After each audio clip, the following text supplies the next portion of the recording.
welcome everybody. This is not only the first Business Agility Symposium, this is also the first event for the Business Agility Institute. I'd like to introduce Fabiola to give us the first talk. She's going to be touching on TalentSumerization, the employee experience in Agile enterprises. So 88% of employees worldwide are disengaged, disillusioned, and dissatisfied at work. And that at a time when we really depend on the intrinsic motivation of people. But let me take you on a little journey and put that number, those 88%, into a slightly different context. So I take you back to January 26, 2014. It's a bitter cold Sunday afternoon in New York, and I'm heading to Yankee Stadium, which is the baseball stadium in New York.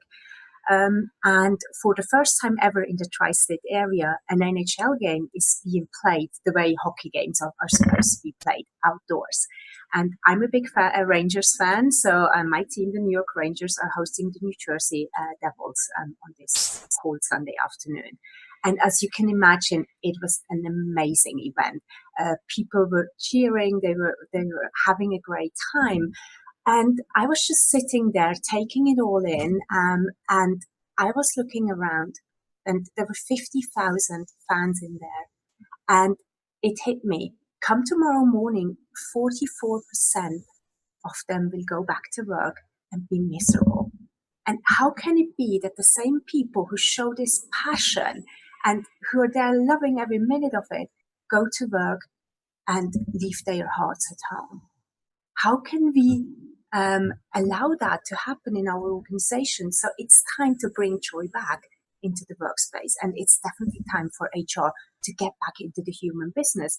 So Evan mentioned before, we don't want to use the term resources anymore. We have to focus on the human aspects of HR, and especially since that coincides with this paradigm shift that everything about work is changing, and it's changing at an accelerated pace.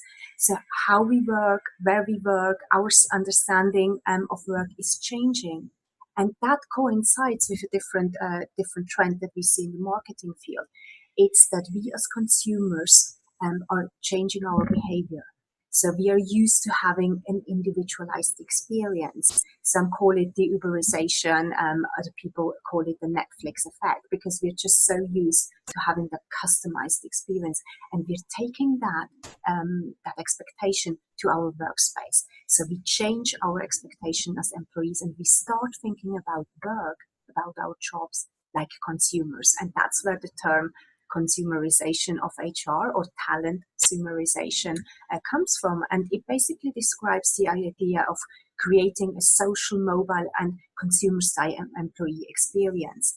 And it has been coined as the most defining and disruptive trend in our industry. And of course, our current approach to HR, our industrial area thinking, is definitely not going to get us there. So the question is, what's the playbook here? So how are we going to change that employee experience in our organizations? So first part is we have to think holistically about it. So the way we want to interact with our employees and what kind of consistent and immersive experience we want to give them has to be aligned. After all, it's sort of the ultimate expression of what your business values are, what your identity is, and what you stand for. And then, of course, we have to apply design thinking. So design thinking is really helping you to put you in the shoes of your people, the people you're designing for, to have a better understanding of the situation. Because many HR processes today, they're really designed for those running the services, not actually for those who benefit from it. Be it employees, be it leaders in the organization. So we have to start putting ourselves in the shoe of our employees and stop writing policies to keep Douglas in check. So don't fall prey to the Douglas effect. So Douglas is someone who embodies all those less desirable traits that we sometimes see in people. So stop designing for Douglas. Design for your best people, for the amazing folks that you have in your organization, and really create that inspiring and empowering workspace.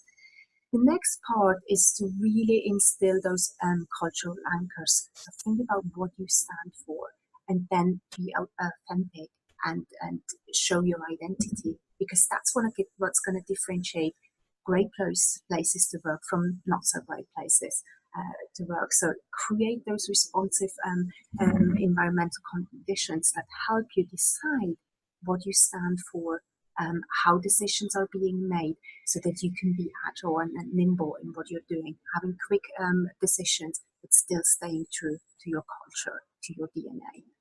And of course, be agile. Since we are in the agile space here, it goes without saying that we have to embrace agile as the new business and leadership model. So how can we translate all those agile values and principles into what we are doing? And how can we create those stimulating, interactive work environments where people can do their best work? So we talk a lot about intrinsically motivated people, but how can we create a work environment that really suits those people? And then last but not least, it's gamification. How can we gamify our HR processes, our HR services? And when we talk about gamification, it's really about taking the essence of games, all those attributes such as fun, play, transparency, design, competition, and of course addiction, and apply them to a range of our processes. That in the HR space, that can be about badges and points and leaderboards in learning and development, or it can also be about virtual reality and augmented reality in your hiring process. So there are different ways of applying that and creating those experiences, those individualized experiences for our people. And when we talk to leaders about the fact that we have to create those experiences, 80% of organizations, they say they're aware of the fact that they have to do that, but only 20% of organizations say that they are doing a good job with it. So let's look into a couple of examples of how you could approach that. And I coined it the Agile advantage. Let's talk about how Agile organizations start to change some of the things. And I just picked a couple of examples to go through in the space of time that we have. So the first thing that we realize is what we mentioned before: change your name, and not just the name behind it, but the way you treat people, the way you define, the way you coin your HR mandate. So we want to go from human resources to people operations. So we really focus on the human aspect of it. But of course, that's not just a name change. It has to be a game change as well. So we in HR have to change the way we work, to change the way we deliver value to the organization. And for the Agile folks in the call, this is really about bringing your Agile practices like Scrum and Kanban to your HR base. How is HR organized? How do we deliver value? But then HR has another part of it. It's not just about HR as an organization, but also HR as a discipline. So how do we create meaningful services for our people? So how do we bring agile values? How do we take the agile mindset and translate it into everything we are doing for the organizations? So that's basically your HR for the agile organization part that will make you different. And then, of course, you have to talk about avoiding hires remorse. So you have to, people are never more impressionable than in the first 60 days of being in a company. And of course, you have to do a great job in connecting with people proactively, engaging them in the whole talent acquisition process. But once they sign on, we have to keep that engagement going. We have to make sure that they love what they are doing and that they get successes very quickly. And of course, there is nothing more inspiring for people than to be part of a successful Agile team. They get to present their results very quickly and be part of something meaningful. But there are other ways of doing that. Companies like KLM and Bosch and Heineken, they use onboarding apps to keep that engagement going, especially if you have a specific amount of time between hiring people and actually getting them on board. But then, of course, you also have to talk about learning and development, or learning and teaching. Agile ways of working are learning ways of working. So Agile does not differentiate between work and learning. So learning is really embedded into the way you're doing things. And it's also the teaching part of it that has to be there. And we have to embrace those new ways of continuous learning. So it's not just we send people on a couple of courses and it's done. No, it has to be continuous evolvement. And of course, you can think about things like FedEx days or Ship It days, where people do hackathon styles and really learn and share. And you could also think about things like not having training budget, but instead tell people, okay, you make your own choice. We empower you to choose your training and learning events and move forward. And of course, we also have to recognize the power shift that comes from moving away from command and control, micromanagement, to autonomy and empowerment. And with that shift, it's not just about making decisions when it comes to their work, but people are also in the driver's seat when it comes to their own development. So how can they bring themselves in when we talk about HR processes and tools? And last but not least, we have to walk the talk. How many organizations do you know, and you might even work for one of those organizations, who keep telling everyone how important people are and that people are their main asset. But then when you see how people are treated in the organization, you see there is a disconnect. So we have to make sure that we walk the talk. To give you an example, Patagonia, the US clothing company, they say we hire activists. So they give employees Social Justice Day to be activists. So they say we walk the talk, and that's very important. That's what's going to shape your DNA. It's not just what you say, but it's really what you do. And of course, there's so many great examples of agile organizations who disrupt the HR industry and have a different mindset of how do we treat people, how do we work with it. And we captured many of those examples in an article, and you can look that up. But when you read all these examples, these and other examples, keep this in mind. Best practices are probably best somewhere else. So you can learn from that. You can start being inspired, but at the end of the day, you have to find your own way. What might work for one organization may or may not work for your organization. But it's important to get that transformation on the way and start changing that mindset shift.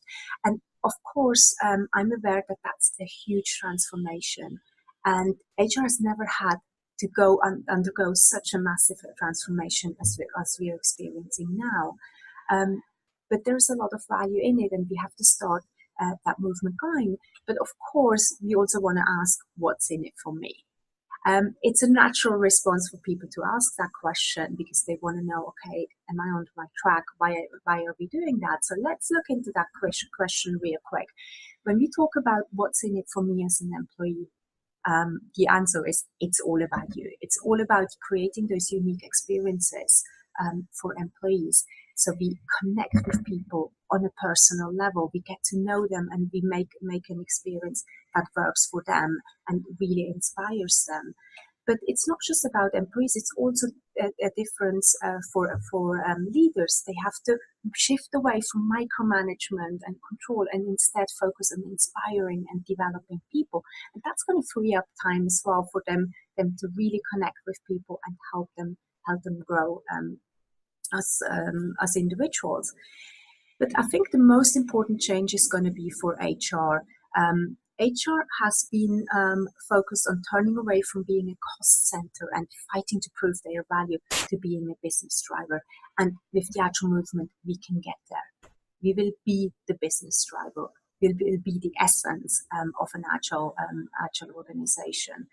And that's, of course, last but not least, when we talk about having high engagements for our employees, it's all about making the company grow and thrive, because an engaged workforce is a successful workforce.